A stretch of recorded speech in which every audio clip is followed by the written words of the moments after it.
Hi, I'm Gina. In this video, I'm going to show you how to make a basic bottle cap or bottle top Zwirnknopfe button.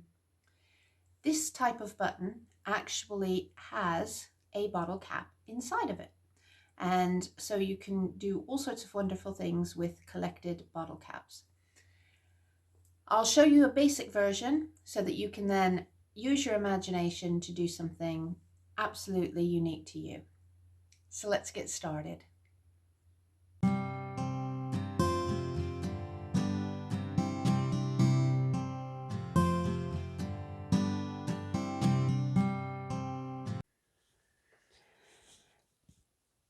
A Zwirnknopfe bottle top button requires a bottle top, one of the metal types, and you need to try to take it off of the bottle without denting the top. Now I know that there are openers which mean that you can do this. If you haven't got one, if you place some fabric between the opener and the top, you should find that you still manage to get a nice smooth finish.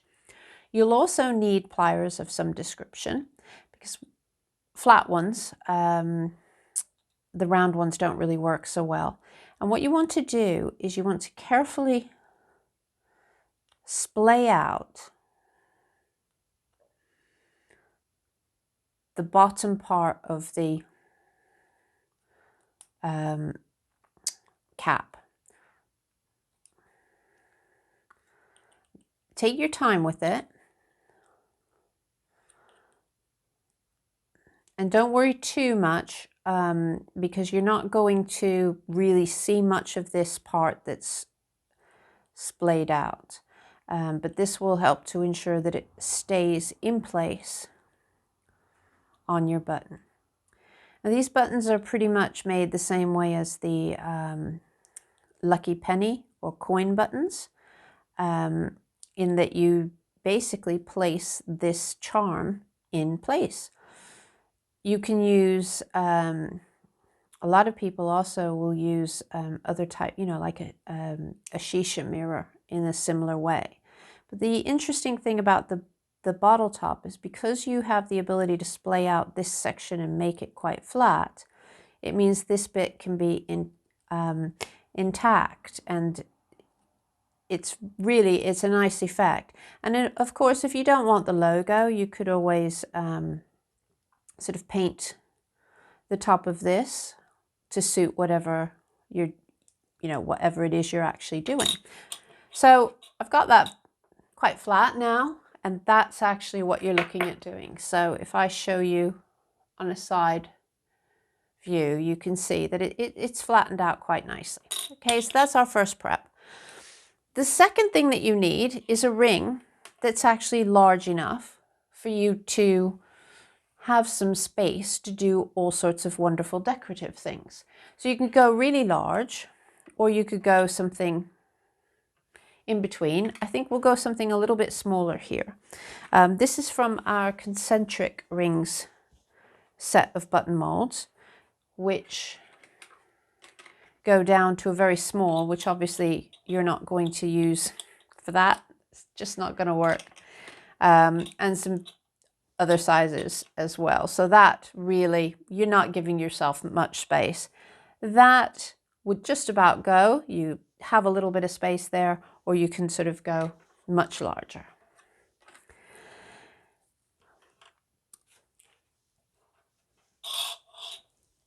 How many spokes you lay down, I'll move that so there's not so much glare. How many spokes you lay down to create this button is really dependent upon you and how you feel your creativity lies. I know that is not really particularly helpful, but that's where you will get the most options, is by doing a lot of different initial spokes. I brought in a piece of paper because I'm going to mark out areas for the spokes. Now you see, obviously this is now larger than my gauge template. So I just want to show you a little tip on how you can enlarge what you're using. I'm actually using the odds gauge because I want quite a lot of spokes. I do want an even number, but the odds gauge have these little half marks in it. So I'm going to put a dot in each of those spaces. And that's why I'm using the outer part of the circle gauge as opposed to the bit that's cut out, simply because it's that bit easier to hold the whole thing steady. So I have a series of little dots. Now I can extend this by taking a rule and just working lines across. Okay, so this will help you if you're doing anything on a larger ring or even a different sized ring than you might have that works conveniently for the circle gauges.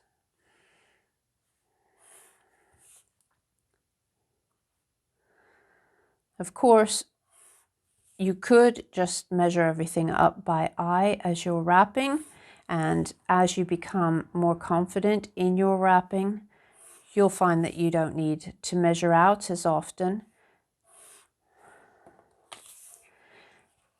Then you see, you can just line that up in the center and then mark off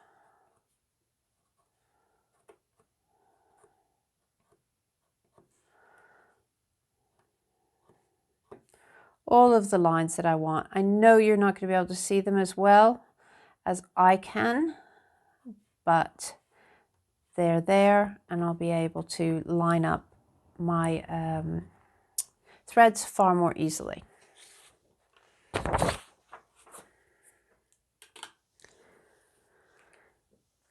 So I'm going to start with the first color that I've chosen. The thread I'm using is a cotton perle, number 8, and it is still attached to the ball. I'm going to hold the thread behind the ring, and I'm working from bottom to top. I am going to lay wraps, and I'm going to do 3. So you work across from one mark to the other at the center of the ring.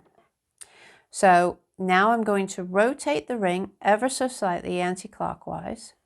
You will, if you're left-handed, you'll be working in the opposite direction because obviously you'll be holding with your right hand.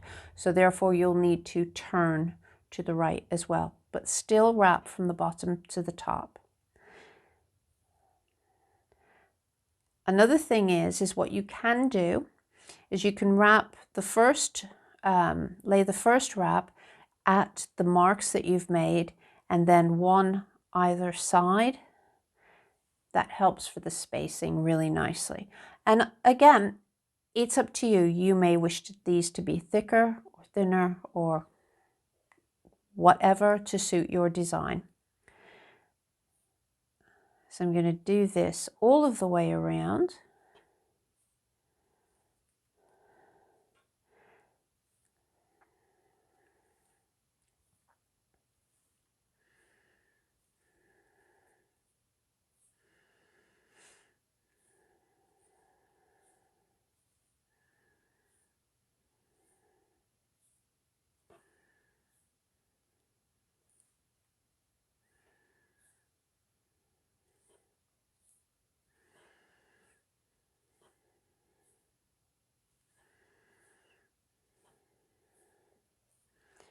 So to just explain the terminology that I use, in case you haven't seen any of my other tutorials, going straight across the button is a wrap, okay? One length of thread is an end. So then we have here a wrap with 3 ends. So if I've given specific instructions, that's how you'll know what that is. But each wrap creates a spoke. Now the spoke is only measured from the center. So in this case, we are laying 1, 2, 3, 4, 5, 6, 7, 8, 9 wraps. So 1, 2, 3, 4, 5, 6, 7, 8, and 9, which will result in 18 spokes. So there we have our even number of spokes. Now I'm going to turn this round and thread a needle and just secure this at the back. Now at this stage, if you feel that anything is a little bit uneven, you can go ahead and tighten it up. You can also work crossed stitches here, but you're not going to see them, so that you don't need to worry too much about the central part of this at this stage, except to line anything up that you may wish to do so. So for tidiness sake, because of the threads at the back, I'm just going to do that to take in some of these threads.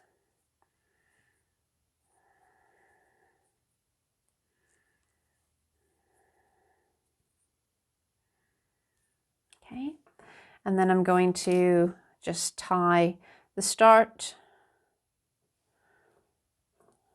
together to that.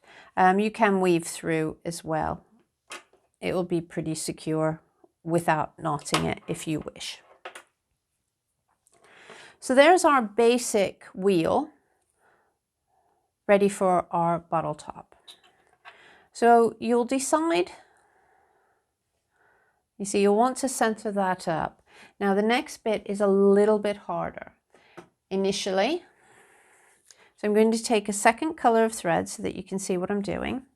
I'm leaving it on the ball, but I'm going to add it to the back of the button. So I'm going to thread the needle. I'm going to weave that needle through some of the threads at the back,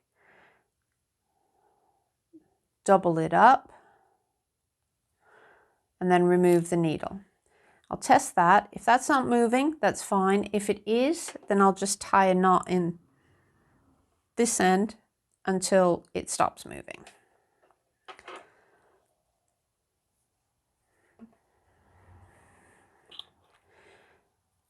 Place the bottle top in position, and then you need to work your holding wraps. Now, it will depend on how many spokes you have, how many threads you want to skip. But as you can see, if I skip 1, 2, 3, 4, 5 spokes, that's just skirting over the top of the flattened part of the bottle top. It's fine if I want it to go further. I just have to remember to go around it, but it's nice if you can to keep them in straight lines. It looks nicer when you have actually finished the button. So I think I will put 2 ends just to make it a bolder line so that you can see it. And then I rotate slightly anti-clockwise and do the same for the next one along. Hit this way and the next one along that way. And these will help to hold that top into place and create the second layer.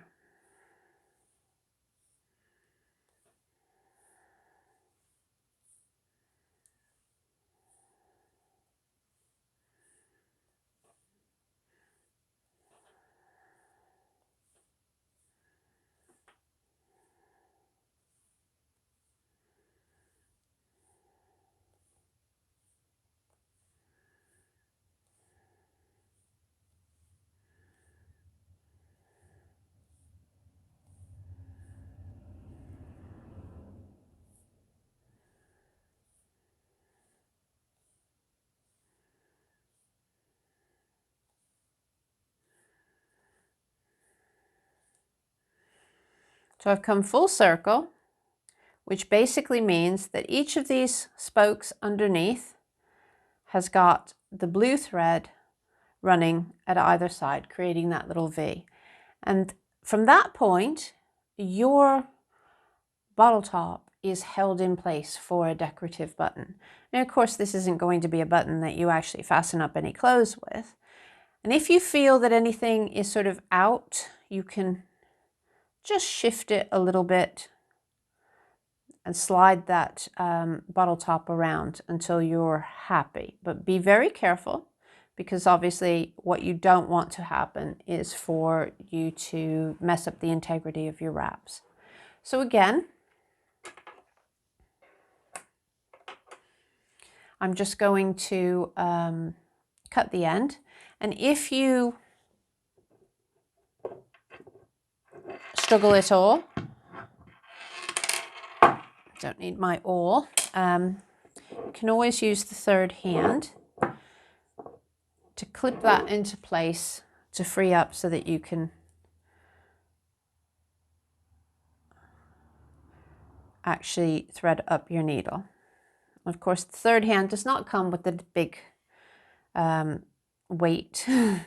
That was a gift to me from, it's all right, I messed up the end, from someone who is probably the best in the world at doing these bottle top buttons, Yoko Odaira from Japan. And she has recently finished a series of 100 of them, and every one is different. Okay, so now I'm just going to fasten this at the back to hold this in. So I want to try to do each of the stages a slightly different, so that you can see where you can change things. So it can be quite difficult when you're using such a large ring to fasten your thread in at the back. So just take your time when you're securing it.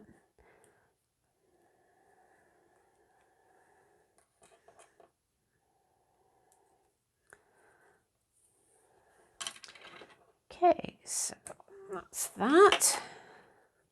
So I've taken a long length of the first color, threaded it onto a needle,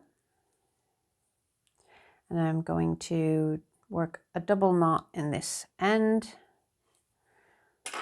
snip that tail away,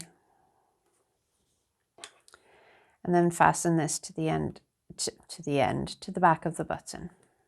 Okay.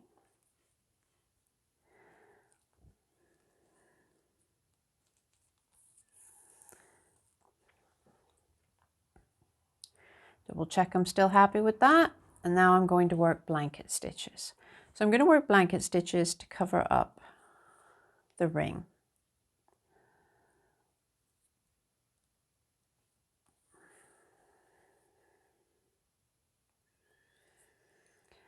And obviously how many blanket stitches will depend on your size of your ring, the thickness of your thread, and so on. But try, if you can, to have the same amount in between each space. And you'll also notice that what I'm doing is I'm pulling down so that the blanket stitch ridge goes at the back of the button. So that gives a nice smooth edge. So I'm going to work, for me, 1, 2, 3, 4, 5, 6, 7. And then when I come to this intersection, I'm going to come back and around.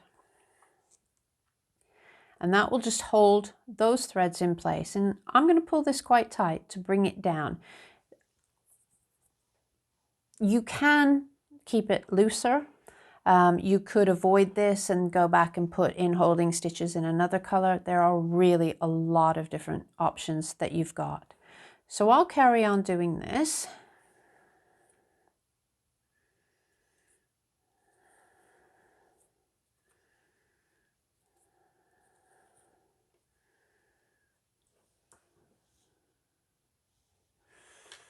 If you run out of thread, don't worry, just knot it at the back where the ridge is, and then you can add on a new length. And while we're looking at the back, you see how the ridge goes over the spokes. That is a sign of a Zwirnknopfe button. So therefore, a button made using this particular wrapping technique where the ring is covered afterwards. The ring being covered afterwards is a clear indication that this is not a Dorset button. So any of you who are collectors, I know that a lot of ring buttons are just automatically called a Dorset button. They're not a Dorset button if the ring is not covered first. That's the technique that Dorset buttons use. This is the technique that is used in Northern Europe.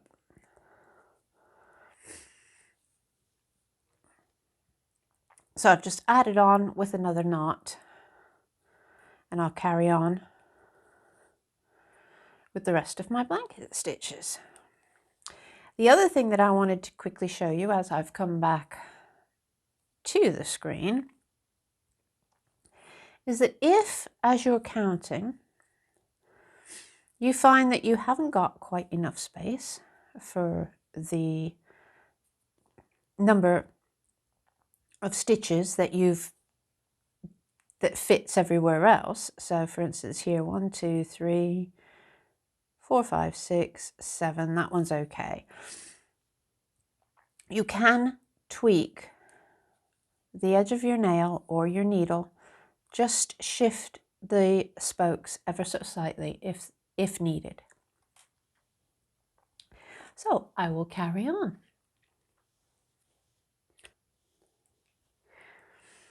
So there we have a basic button. Those stitches along the side have helped hold down this layer. However, things can still move just a little bit. And if you can actually secure down at these crosses as well, or at other ones, you see this is the point at which, when you have everything secure, you can start being really, really creative. I'm still going to use the same two colors, but you can, every single aspect, every single time that I've changed direction can of course be another color. And then there's the doodling that you can do, which is working straight stitches in and out, or curves, or chain stitches, or really just about anything else that takes your fancy.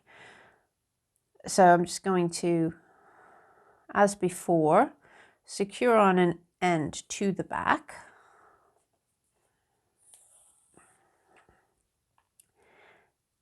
Just make sure that shifted a little.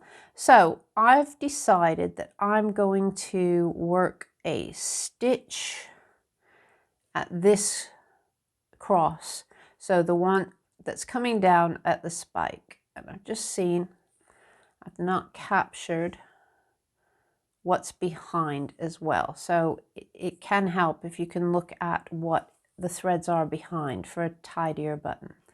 Now if I just wanted to come up at the next one, that wouldn't quite work because there's only a small amount of thread at the back to fasten it to. So if I work it as a back stitch, in that I come around to the next spoke and then come back around the spoke, that will help to tighten it up. So this is just one of the many stitches that you can work to not only secure the bottle top, but to add interest.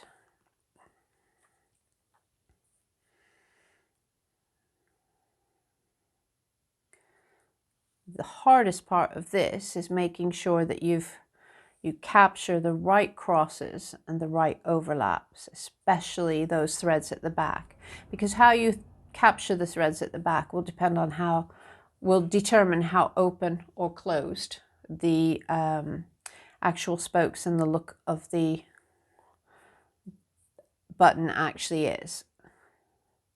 As I said, if you put more spokes in or even less spokes, you'll have a different effect again.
Just missed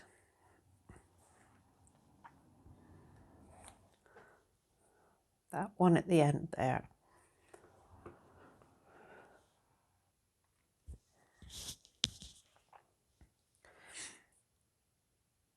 Just didn't capture, so I'll come down and around and recapture that.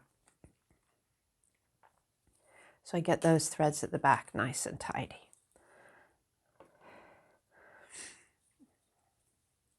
And so you can see that has actually tightened this down, which actually has secured the bottle top really well. So I will fasten again at the back.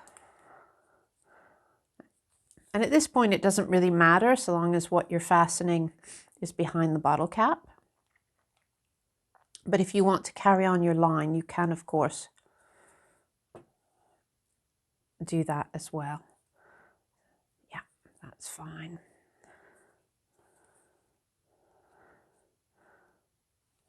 I'm going to place a little knot just to make sure that that's held.